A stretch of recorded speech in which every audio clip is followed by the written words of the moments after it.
क्या आपको पता है सीपीआई यानी कंज्यूमर प्राइस इंडेक्स और इंटरेस्ट रेट हाइक्स क्या होता है? This are the two factors which affects your finances the most. अगर आपको नहीं पता है आपको कोई चिंता करने की ज़रूरत नहीं है, क्योंकि आज के इस वीडियो में हम बात करेंगे सीपीआई और इंटरेस्ट रेट हाइक्स के बारे में और कैसे ये दो फैक्टर्स आपको सबसे ज़्यादा अफेक्ट कर सकते हैं अपने फाइनेंसेस को। So in order to manage finances you need to know this two factors. So let's begin with the video.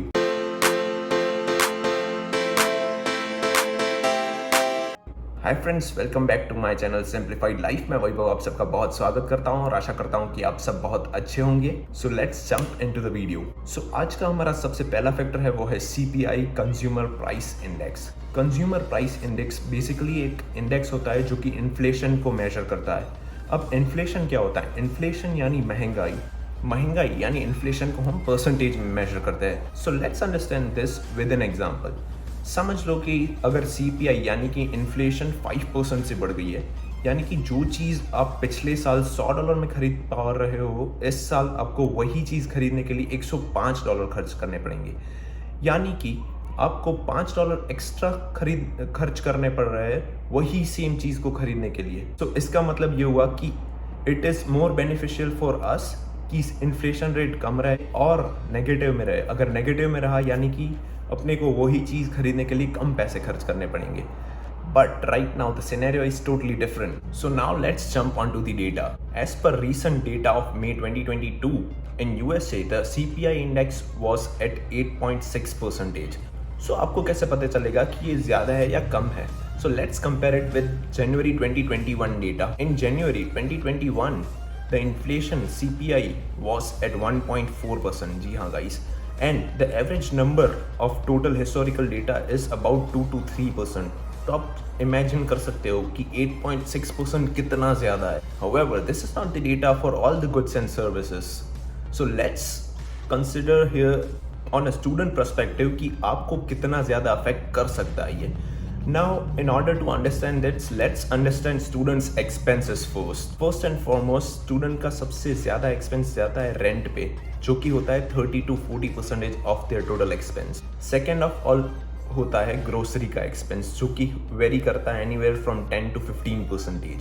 And third, मेरे ख्याल से सबसे जो बड़ा एक्सपेंस होता है वो ट्रांसपोर्टेशन का एक्सपेंस होता है। अगर कोई स्टूडेंट ये पब्लिक ट्रांसपोर्ट में ट्रैवल कर रहा है तो उसका 10% में हो जाएगा, लेकिन if it's he is having its own car या फिर कोई अपना पर्सनल व्हीकल है तो उसका एक्सपेंस बढ़ के 30 to 35% हो जाएगा, क्योंकि उसको इंश्योरेंस भी पे करनी है, उसकी कार की मॉर्गेज भी चल रही है और सब कुछ मिला के कार फ्यूल प्राइजेस भी है, तो वो मिला के 30 to 35% हो जाता है। So now let's jump on to each and every factor.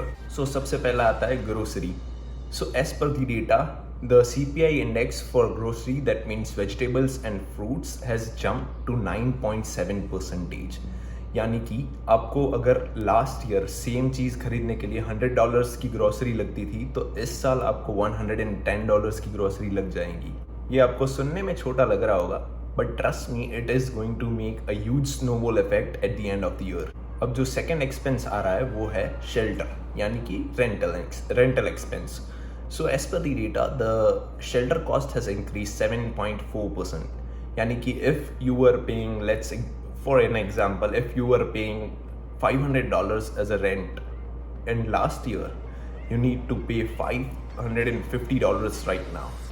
And आप समझ सकते हो कि ये $50 easily increase हो गए होंगे। छोटी सी मतलब अगर आप शहर से थोड़े से दूर रह रहे, if you are living in a prime location, it has been adversely affected. And third and most important cost आ जाता है वो है ट्रांसपोर्टेशन। आप लोगों ने देखा होगा कि आप अगर पब्लिक ट्रांसपोर्ट से भी ट्रैवल कर रहे हो तो बस पास की जो टिकट्स है उसके भी रेट्स बढ़ गए हैं एंड इवन पास के रेट्स भी बढ़ गए। तो उसका मतलब है कि आपका ट्रांसपोर्टेशन भी बहुत ज़्यादा महंगा हो गया। And the basic reason behind is increase in fuel cost. The fuel, just talking about gas and diesel, has increased by 64.4% from last year. यानी कि अगर आप पब्लिक ट्रांसपोर्ट अवॉइड करके if you are going for a private transport, only the fuel is going to cost 64% more to you. यानी कि अगर आपको last year $100 per month का फ्यूल लग रहा था तो इस साल आपको लगेगा $165 का, जो कि बहुत ज़्यादा है। आप समझ सकते हो कितना ज़्यादा है। और ये सब चीज़ एडअप होके आपको पता चलेंगे कि कितना ज़्यादा बढ़ रहा है. Now a secret tip before going forward is if you are a student, please please please avoid buying a car. Trust me, मैं आपको ये क्यों बोल रहा हूँ वो मैं आगे जब हम सेकंड फैक्टर डिस्क्राइब करेंगे तब बताऊंगा. So before moving forward let's understand कि हम इसे बैलेंस कैसे कर पाएंगे. So in order to understand grocery cost, आपने देखा कि it's increase by 9.7% because of CPI increase. So आप कैसे उसे मिनिमम कर सकते हैं. So you need to go and search for food banks. Food banks क्या होता है? If you are new to Canada और any other countries, there will be different program in different countries, but in Canada we used to have food banks. Food banks क्या होता है? वो student को free groceries लेने के लिए access करती है. सो अगर आप एक दिन मतलब उसका कोई फिक्स डे होता है, आपको सिर्फ सर्च करना है कि कौन से डे पे आप वो एक्सेस कर सकते हो. तो स्टूडेंट्स के लिए आप अगर उधर जाएंगे तो आप पूरी वीक की ग्रोसरी फ्री में ले सकते हो. So you are saving directly 15% of your total expenses here. And talking about shelter cost यानी कि रेंट, उसको भी आप मिनिमम कैसे कर सकते हो. इफ़ यू आर सिंगल और अ बैचलर, आप क्या कर सकते हो, you can search a partner who can share your room so that उससे आपका कॉस्ट मिनिमम हो जाएगा. You can not control the rent. आप ये नहीं कह सकते कि मुझे मतलब कम रेंट में दे दो, या ऐसा नहीं हो सकता. So what you can do is you can search for a partner who can share your room, and your rent could be divided into two parts. So now let's jump onto the second very important factor of today, that is interest rate. So actual terminology होता है federal rate hikes होता है, वो repo rate के term में होता है, but it's going to make really complicated for students. So I'll just tell it as interest rate for now. Interest rate क्या होता है? When you are borrowing money from anyone, or like you are using credit card, or you are having any asset or liability on a mortgage, there is always an interest rate. आपको एक interest पे करना पड़ता है for owing that car जब आप वो EMI पे ले रहे हो. So जो interest rate है वो increase होते हैं तो आपकी टोटल EMI को भी इफेक्ट करते हैं. सो यहाँ पे हम सिर्फ दो चीज़ों के बारे में इंटरेस्ट रेट डिस्कस करेंगे. फर्स्ट होता है कि आप क्रेडिट कार्ड डेब्ट्स ले रहे हैं, यानी कि क्रेडिट कार्ड से अपना पेमेंट कर रहे हैं, तो वहाँ पे इंटरेस्ट रेट बढ़ेगा if the total interest rate is increasing. And second जो चीज़ होती है वो आपके मॉर्गेज पे होती है. आपका कोई भी चीज़ के ऊपर मॉर्गेज है, जैसे कि आप if you are getting a car on finance, there will be a mortgage on it. And now let's see the data that how it has increase dramatically. और वो क्यों इंक्रीज होता है वो हम किसी और वीडियो में बात करेंगे. सो नाउ लेट्स सी कि interest rate on credit cards कितना बढ़ा है. Interest rate on credit card has increase by 3 to 4%. और FYI, the interest rate on credit card are the most. So if you are missing your default payment at the end of the month, you are going to get hard hit on it. So आप क्या कर सकते हो, if you are paying your bills by credit card, do not forget to pay it as soon as you are having any expenses. जैसे ही आप खर्च कर रहे हो, आप क्या कर सकते हो, उसे इमीडिएटली पे कर दो. उससे कि क्या होता है, आपको इंटरेस्ट रेट पे नहीं करना पड़ेगा. And the second factor of today is going to be mortgage rates. So if you are planning to buy a car on finance, or if you have already bought the car on finance, you must be knowing that the interest rate is increasing. Last year it used to be anywhere from like 0.8% to 1.2%. Right now for a new car it has gone up to 4 to 4.5%, which is like crazily increased. And अगर आप second hand car को finance कर रहा हो तो आपका interest rate easily 8 to 9% है, यानी कि बहुत ज़्यादा है. सो लेट्स अज्यूम कि आपने एक न्यू कार ली जिसकी वर्थ है 25,000, जिसका पहले इंटरेस्ट रेट था 1%. ऑन हायर साइड हम ले रहे हैं कि 1% उसका इंटरेस्ट रेट था एक साल पहले. तब आपने कार ली थी और उसका तब आपको EMI जो भरना पड़ रहा था to pay $483 per month as a mortgage. However, right now the scenario has changed. अब interest rate हो गया 4 to 5%. Let's just average it out and take 4.5%. हम यहाँ पे सिर्फ बात कर रहे हैं न्यू कार की.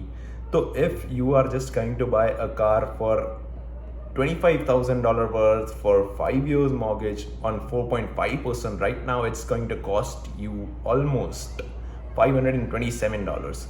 जिसका मतलब ये हुआ कि एक साल पहले जब कार आपको $483 पर मंथ में मिल रही थी, वो सेम कार आपको $527 में मिल रही है।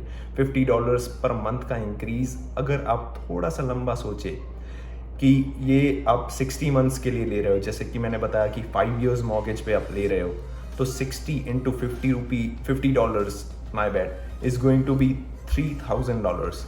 तो आप एक कार के सिर्फ इंटरेस्ट रेट के कारण $3,000 ज़्यादा पे कर रहे हो। नॉट ओनली दैट, अब जब आप $3,000 ज़्यादा भर रहे हो over the 5 years, in 5 years the depreciation is going to be almost 50%। तो वो $25,000 वर्थ की कार आपके लिए हो जाएगी सीधा 12,500 अगर आप सेल करने जाएंगे। तो आप ही सोचिए कि क्या ये नई गाड़ी लेना आपके लिए वर्थ होगा as a student right now, and if not, you know what to do.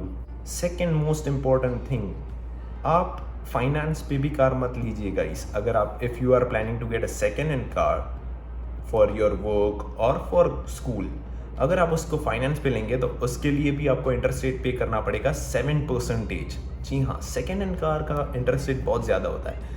एक साल पहले सेम सेकेंड हैंड कार का इंटरेस्ट रेट था सिर्फ 2%, अब हो गया है 7%। यानी कि अगर आप 15,000 की कार लेंगे तो उसमें भी आपको 3,000 to 4,000 ज़्यादा पे करने पड़ेंगे ओवर द 3-4 ईयर्स, और उसका भी डिप्रिशिएशन बहुत ज़्यादा होगा।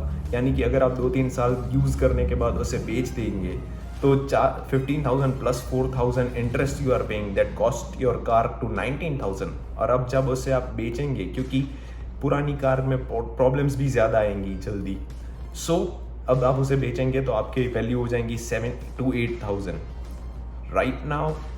तीसरी एक प्रॉब्लम ये है कि सेकेंड हैंड कार लेना भी बेनिफिशियल नहीं है।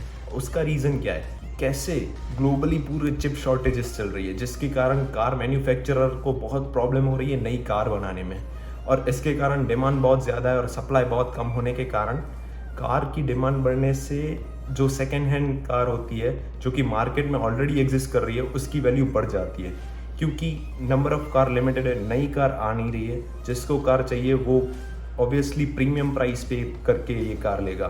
तो आप खुद ही सोच सकते हो कि कितना वर्स्ट डिसीजन होगा अगर आप as a student right now if you are planning to buy a car.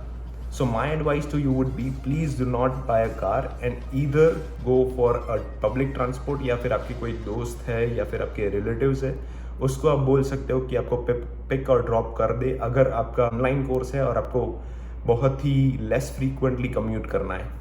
So this was my advice for today, and hope you guys have understand these two macro factors which is going to change your life dramatically.